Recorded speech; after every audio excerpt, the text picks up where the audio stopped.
नमस्कार, मैं हूं आपके साथ आयुषी ओझा। बुलेटिन की शुरुआत करते हैं।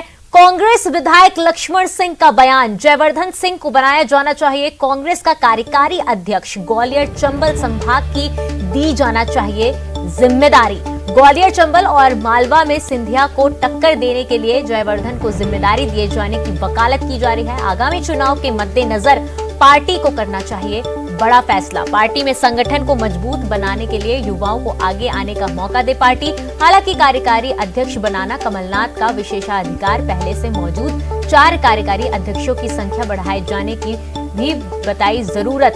पार्टी में संगठन को मजबूत बनाने के लिए बनाए जा सकते हैं 6 कार्यकारी अध्यक्ष। पार्टी लेगी इस मामले में फैसला। तो कांग्रेस विधायक लक्ष्मण सिंह का बयान सामने आया है। युवाओं को मौका मिले, जयवर्धन हो कोई भी हो, और इस चुनाव में ग्वालियर चंबल संभाग निर्णायक भूमिका निभाएगा। तो बनाना है तो ग्वालियर चंबल संभाग का उसको मौका दे, वहाँ वो लड़ेगा। ज्योतिरादित्य सिंधिया से युवा को सामने खड़ा करेंगे, टक्कर लेगा। और भी ये कमलनाथ जी का विशेषाधिकार है, तय करेंगे। लेकिन जयवर्धन सिंह में है उतनी, क्यों नहीं है? सब में। और जयवर्धन अकेले में क्यों? जितने हमारे युवा साथी हैं सब सक्षम है। उनका इंटरनल मामला है, इसमें कांग्रेस तो अस्त व्यस्त है। इस समय कोई कुछ भी कहता है, लेकिन ये अच्छे संकेत हैं कि लक्ष्मण सिंह जी का हृदय परिवर्तन हुआ है जयवर्धन सिंह जी के बारे में। और कांग्रेस अभी राष्ट्रीय अध्यक्ष तो तय कर ले पहले। तो कांग्रेस एज ए पार्टी अब कुछ बची नहीं है, केवल अलग अलग पॉकेट्स में लोगों का समूह, गिरोह जैसे होते हैं। अब उस गिरोह का मुखिया कौन बने, ये गिरोह वाले ही लड़ मर के तय कर लेते हैं। वैसी हालत कांग्रेस की चल रही है, इसलिए किसी का कुछ कहना नहीं कहना, उससे राजनीतिक सेहत पर कोई असर पड़ता नहीं। तो ज्यादा जानकारी के साथ हमारे सहयोगी अनुराग हमसे जुड़ चुके हैं। अनुराग, अब ये जो बयान सामने आ रहा है लक्ष्मण सिंह का कि आगामी चुनाव के मद्देनजर पार्टी को बड़ा फैसला लेना चाहिए और युवाओं को आगे मौका देना चाहिए, और उसमें उन्होंने कहा कि जयवर्धन सिंह को कांग्रेस का कार्यकारी अध्यक्ष बनाना चाहिए।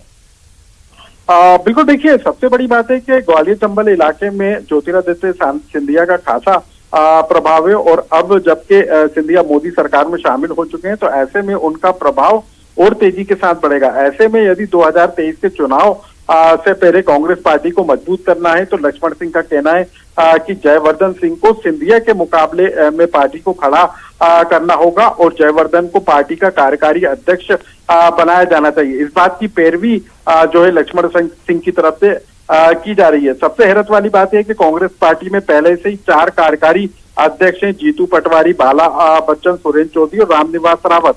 उसके अलावा 2 और कार्यकारी अध्यक्ष बनाए जाने की वकालत लक्ष्मण सिंह कर रहे हैं। यानी कि मतलब साफ है कि 2023 के चुनाव से पहले कांग्रेस पार्टी के नेता चाहते हैं कि युवाओं को मौका ज्यादा से ज्यादा दिया जाए, और यही कारण है कि लक्ष्मण सिंह जयवर्धन सिंह के नाम की पैरवी करते हुए नजर आ रहे हैं। तो मतलब कहीं ना कहीं ये देखा जा रहा है कि आगामी चुनाव को देखते हुए ये फोकस किया जा रहा है, युवाओं पर जोर दिया जा रहा है, जिसके मद्देनजर अब ये विधायक लक्ष्मण सिंह का बयान जो सामने आया कि जयवर्धन सिंह को भी कांग्रेस का कार्यकारी अध्यक्ष बनाना चाहिए, और साथ ही वो अभी तक जो 4 कार्यकारी अध्यक्ष उनकी संख्या बढ़ाने पर भी जोर दिया जा रहा है। तो तमाम जानकारी के लिए धन्यवाद आपका, हमारे साथ जुड़ने के लिए। पीसीसी अध्यक्ष दिल्ली रवाना मोहन मरकाम अचानक दिल्ली रवाना हुए हैं। सह प्रभारी चंदन यादव के साथ रवाना हुए हैं। पार्टी के बड़े नेताओं के बुलावे के बाद रवाना हुए हैं। संगठन के विस्तार को लेकर चर्चा होगी। निगम मंडल के बाद संगठन विस्तार को लेकर कवायद शुरू की जाएगी।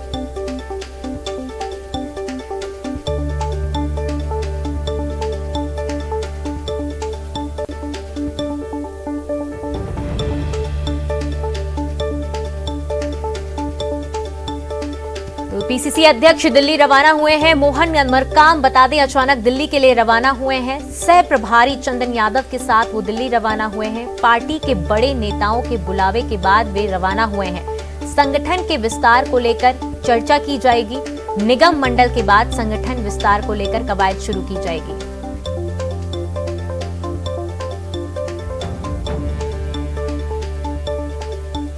ज्यादा जानकारी के साथ प्रकाश चंद्र होता, न्यूज 18 एडिटर छत्तीसगढ़ से हमारे साथ जुड़ चुके हैं। प्रकाश, आपसे जानना चाहेंगे, पीसीसी अध्यक्ष दिल्ली रवाना हो गए हैं, क्या कुछ अपडेट है इसको लेकर? पीसीसी अध्यक्ष मोहन मरकाम और प्रदेश के सह प्रभारी चंदन यादव दोनों दिल्ली रवाना हुए हैं। संगठन का बुलावा आया था।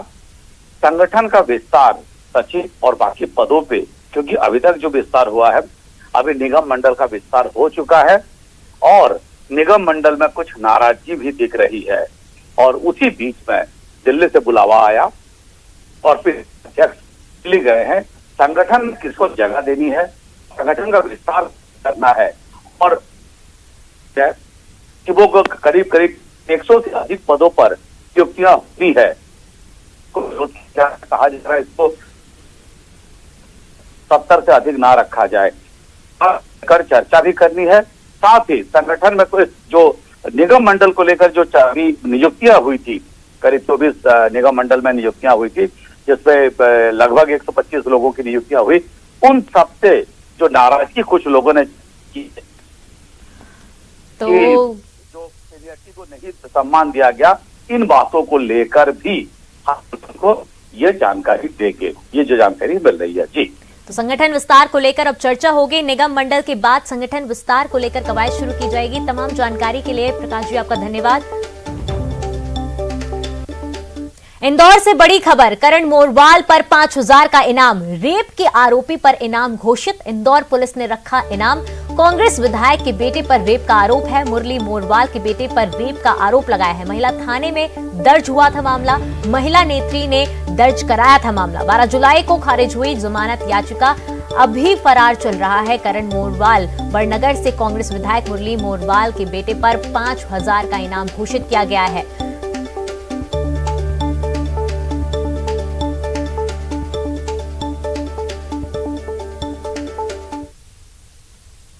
गुना पहुंचे प्रदेश के पंचायत मंत्री महेंद्र सिंह सिसोदिया का विवादास्पद बयान सामने आया है। मंत्री सिसोदिया ने कहा है कि मुस्लिम लोग 2-3 शादियां करते हैं और 10 बच्चे पैदा करते हैं, लिहाजा जनसंख्या नियंत्रण कानून जरूरी है। वहीं राहुल गांधी के ट्वीट पर पलटवार करते हुए उन्होंने कहा कि सिंधिया खानदान ने बुराई का हमेशा डटकर मुकाबला किया।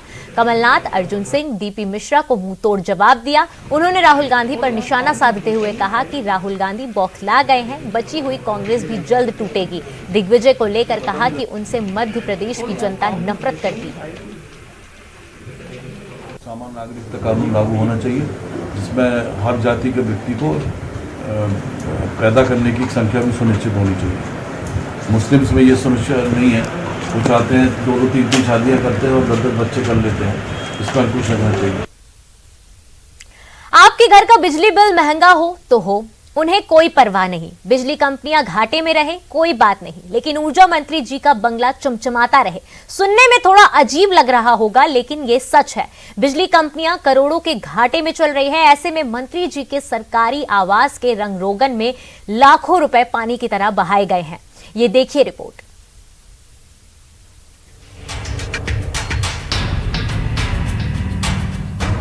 कभी ठेला खींचते हुए तो कभी किसी बिजली खंबे पर चढ़कर बिजली कनेक्शन जोड़ने वाले प्रदेश के ऊर्जा मंत्री प्रद्युम्न सिंह तोमर को कौन नहीं जानता।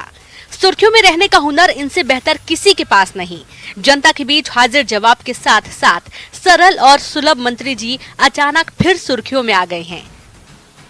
इस बार चर्चा में आने की वजह थोड़ी हैरान करने वाली और ध्यान देने वाली है। बिजली कंपनियों के बढ़ते घाटे को लेकर ऊर्जा मंत्री बिजली कंपनियों को खुद खर्चों में कटौती और फिजूल खर्ची पर रोक लगाने की सलाह दे चुके हैं। ऐसे में खुद ऊर्जा मंत्री प्रद्युम्न सिंह तोमर के भोपाल के सरकारी बंगले पर ही लाखों रुपए बिजली कंपनी के खर्च कर दिए गए हैं। सिविल लाइन में बने मंत्री जी के सरकारी आवास पर मध्य क्षेत्र बिजली कंपनी के सिविल विभाग ने 60 लाख से ज्यादा की राशि कमरों के निर्माण और साज सजावट पर खर्च की है।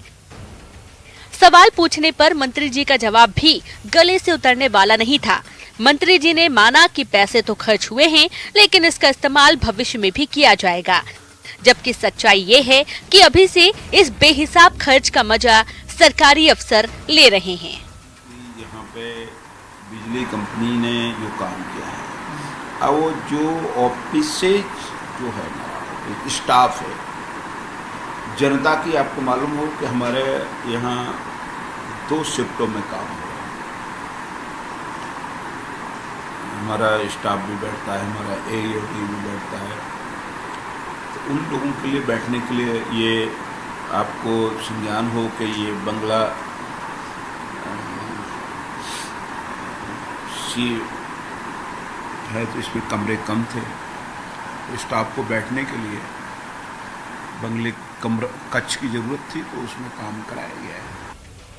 अब ऊर्जा मंत्री के सरकारी आवास पर लाखों रुपए खर्च कर निर्माण और साथ सजावट करने की खबर जब कांग्रेस को पता चली तो बैठे बिठाए विपक्ष को एक और मुद्दा मिल गया।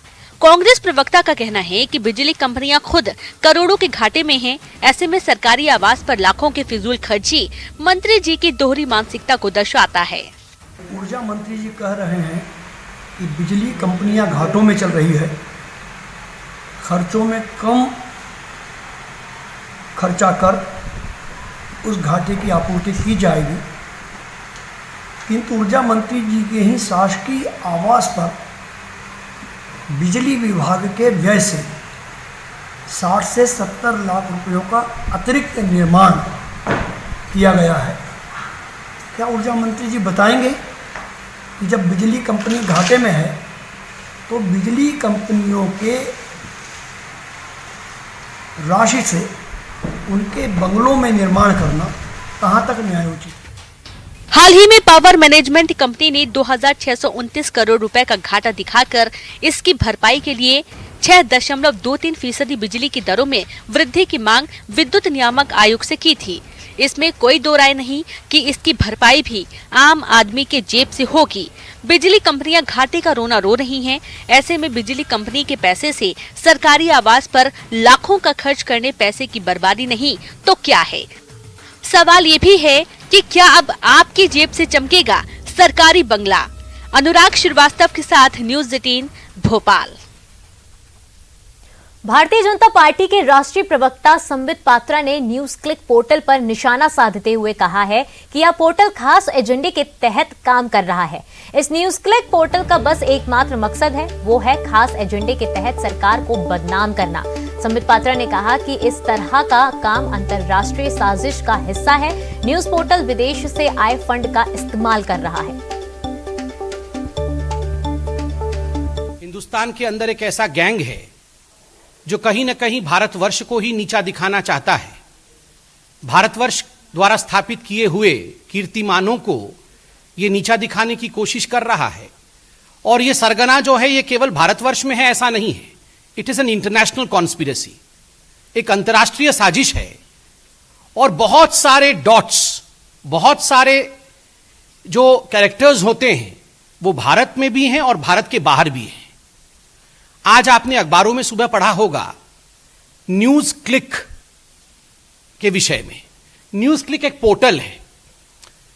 कुछ ऐसे पोर्टल्स हैं हिंदुस्तान में जो मीडिया का चोगा ओढ़ करके मीडिया बनने की कोशिश करती है मगर वो मीडिया नहीं है।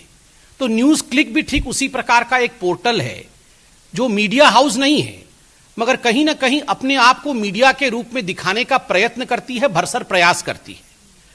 और आपने इस खबर में पढ़ा होगा किस प्रकार से करोड़ों रुपए, मैं उसका तथ्य आगे रखूंगा, भूमिका में पहले पूरे विषय को संजोता हूं फिर तथ्य रखूंगा, किस प्रकार करोड़ों रुपए विदेशों से संदिग्ध रूप से हिंदुस्तान आए हैं और उनका एक ही मकसद था हिंदुस्तान के सरकार और हिंदुस्तान का जो सिस्टम है उसको धता बताना, उसको फेल्ड बताना और विदेशों को, विदेश की जो ताकतें हैं और खास करके अन्य देशों का हिंदुस्तान में प्रोपेगेंडा करना।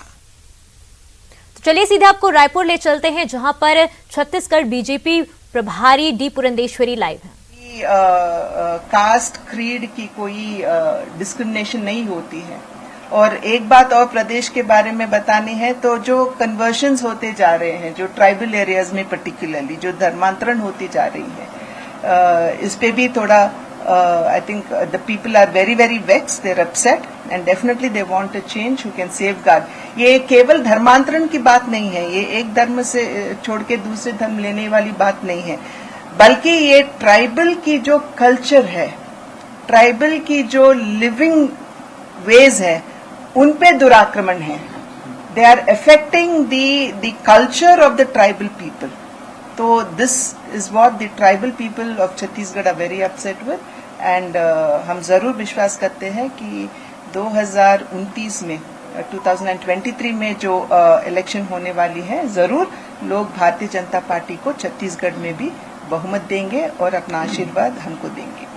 सवाल मेरा है कल आप लोग दिन भर जी दिन भर आपने समीक्षा की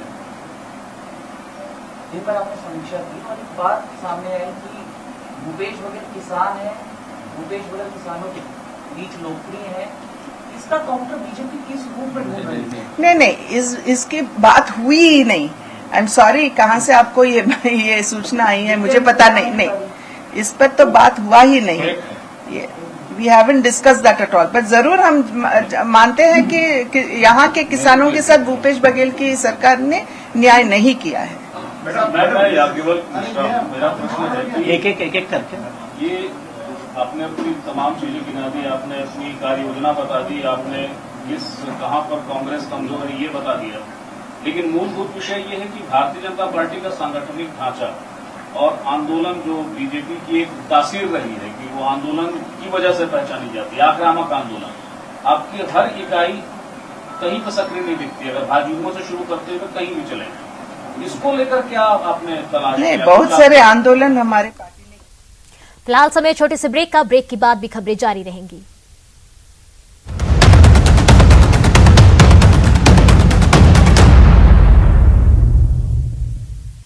का स्वागत है. खबरों का रुख करते हैं. बालाघाट के परसाही गांव में एक परिवार को समाज से बहिष्कृत कर दिया गया.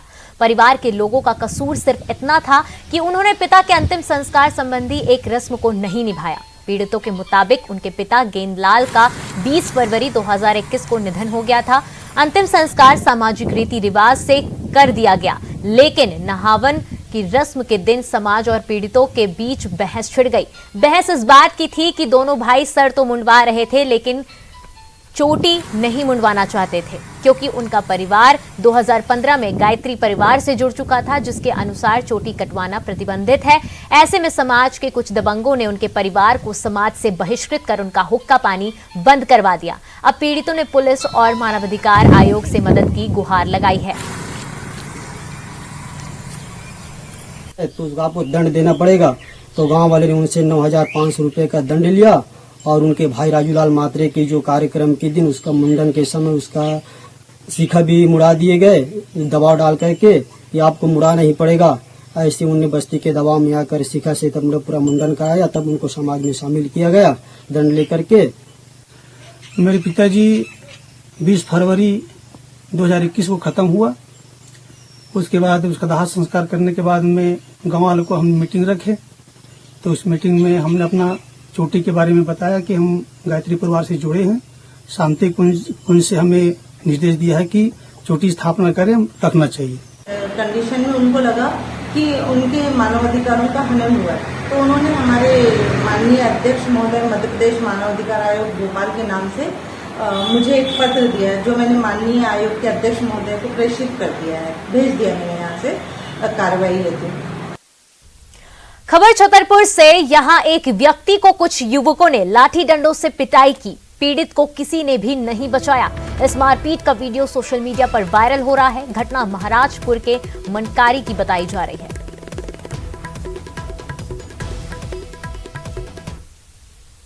धार के पीथमपुर में 10 जुलाई को की गई एक युवक के आत्महत्या का मामला अब वीडियो और सुसाइड नोट सामने आया है, जिसमें खुलासा हुआ है कि युवक रोजगार को लेकर परेशान था.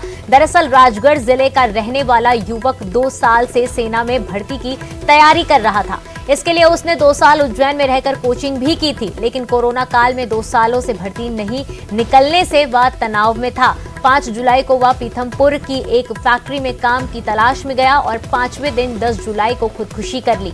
उसका वीडियो अब सोशल मीडिया पर वायरल हो रहा है. वहीं पुलिस मामले की जांच में जुटी है.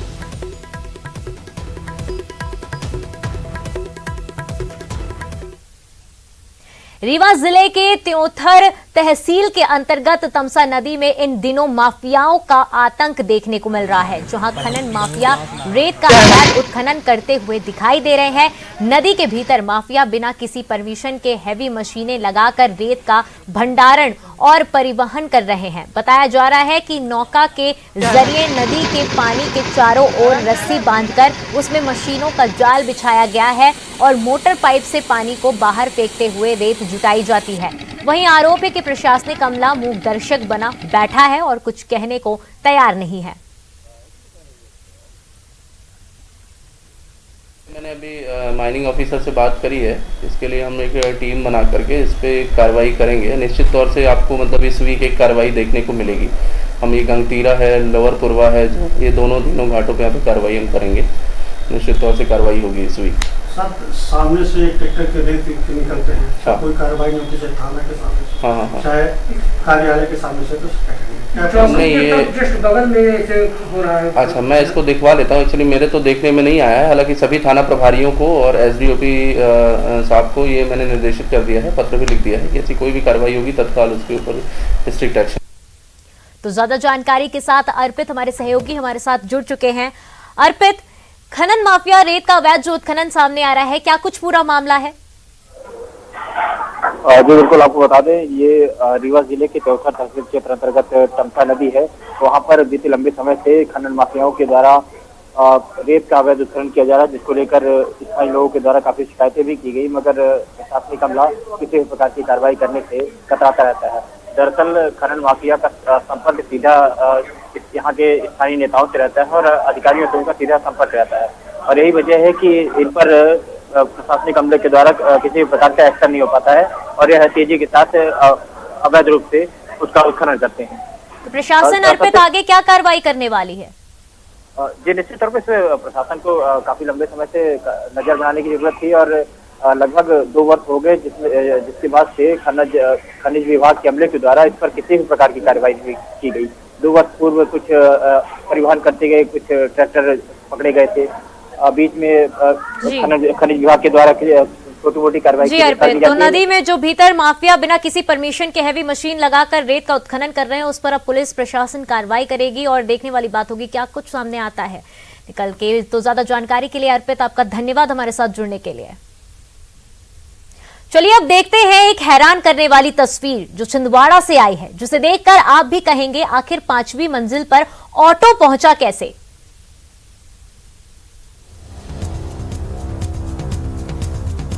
छिंदवाड़ा के जिला अस्पताल में एक अजीबोगरीब वाकया सामने आया है। वहां के कर्मचारी और मरीजों के परिजन उस समय चौंक गए जब एक ऑटो सामान लेकर 5वीं मंजिल तक पहुंच गया। हालांकि वहां के सिक्योरिटी गार्ड ने बाद में इस ऑटो को वापस लौटाया, लेकिन ऑटो के चढ़ते समय रोकने वाला कोई भी मौजूद नहीं था। जानकारी के अनुसार ऑटो चालक ने ऐसा इसलिए किया क्योंकि उसमें अस्पताल की सामग्री भरी हुई थी, जिसे नीचे निकालने वाला कोई नहीं मिला। यही वजह थी कि गुस्से में ऑटो चालक ने ऑटो को 5वीं मंजिल तक पहुंचा दिया। इस मामले में चिकित्सा अधिकारी और कुछ भी कहने को तैयार नहीं। फिलहाल सीसीटीवी फुटेज के आधार पर जांच की जा रही है कि ऑटो 5वीं मंजिल तक कैसे पहुंचा और उसे रोका क्यों नहीं गया। खबरों का सिलसिला लगातार जारी रहेगा। एक नजर सुर्खियों पर।